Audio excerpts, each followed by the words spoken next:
Good morning. My name is Bianca Delaney, and today I'm going to be talking to you about memory and communication and how those two things relate to brain structure.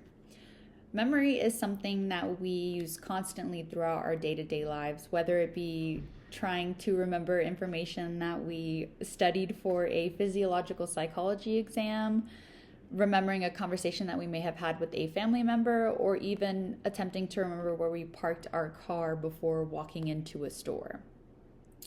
Our brain is always working behind the scenes, and we have no idea. What's interesting is that memory is not stored in just one spot. It's actually a process that involves several different brain structures working together through something called neural communication. First, we'll talk about how the hippocampus plays a very important role in forming new memories, especially declarative memories such as facts or personal experiences.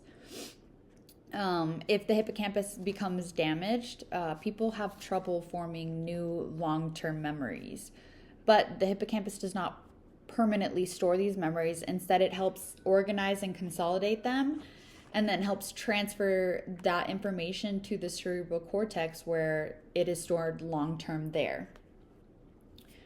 The amygdala is also very important, especially when emotions are involved. Emotional experiences tend to stick with us a little bit longer, and that's because the amygdala strengthens memory consolidation when something is emotionally intense. That's why people often vividly remember major life events that caused an emotional rise within themselves. The prefrontal cortex helps with working memory.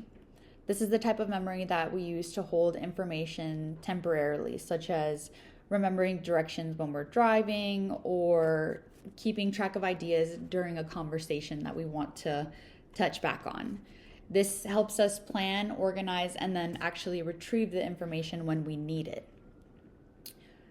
Subcortical structures also plays a large role. And I apologize in advance if I mispronounce some of these words, the basal ganglia and cerebellum are involved in procedural memory, which includes our skills and habits like riding a bike or even typing on a Word document.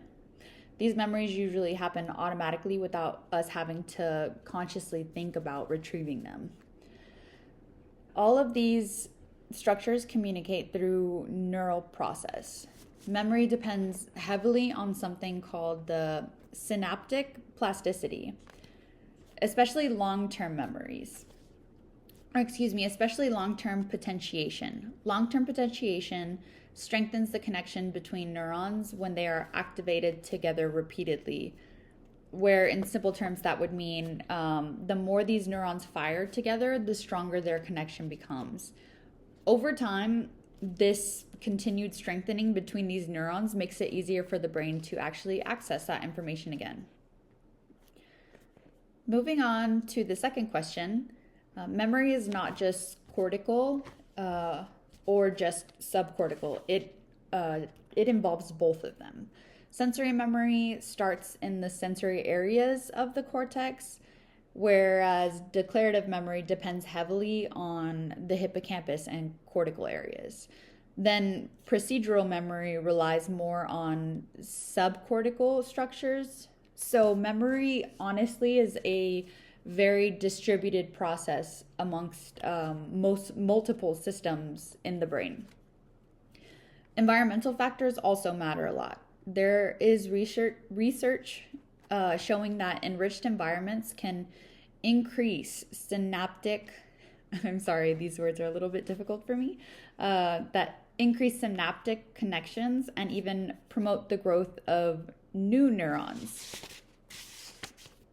in the hippocampus. On the other hand, chronic stress can negatively impact memory because prolonged exposure to cortisol can affect the function of the hippocampus. This means that learning and memory are not shaped just by biology, but also by personal experiences. The brain physically changes based on what we repeatedly do and what we experience. Finally, communication at the neurological level happens through electrical and chemical signals. An action actually travels down a neuron's axon and triggers the release of neurotransmitters into the synapse. These neurotransmitters bind to receptors on the next neuron and either excite or inhibit it. Glutamate plays a major role in memory and long-term potentiation. Dopamine is also important, especially in learning that involves reward and motivation. This constant communication between the neurons is actually what allows memories to be formed, stored, and then retrieved by us. An important study that supports all of this research on long-term potentiation is by Bliss and Lomo. Their work actually showed repeated stimulation strengthens synaptic connections within the hippocampus, providing evidence for us that learning actually changes the brain at a physical level. In conclusion, memory involves multiple brain structures working together, including the hippocampus, the amygdala, the prefrontal cortex, the basal ganglia, cerebellum, and the cerebral cortex. These structures communicate through electrical and chemical signaling. And memory formation depends on the synaptic plasticity. Environmental factors like stress and enrichment also shape how these systems function. So overall, memory is not just something abstract. It is definitely a biological process that can physically reshape the brain throughout each and every one of our personal experiences. So I hope that this helped to break down neural communication and the different structures throughout the brain. I appreciate you taking the time to watch this. Thank you. Have a good day.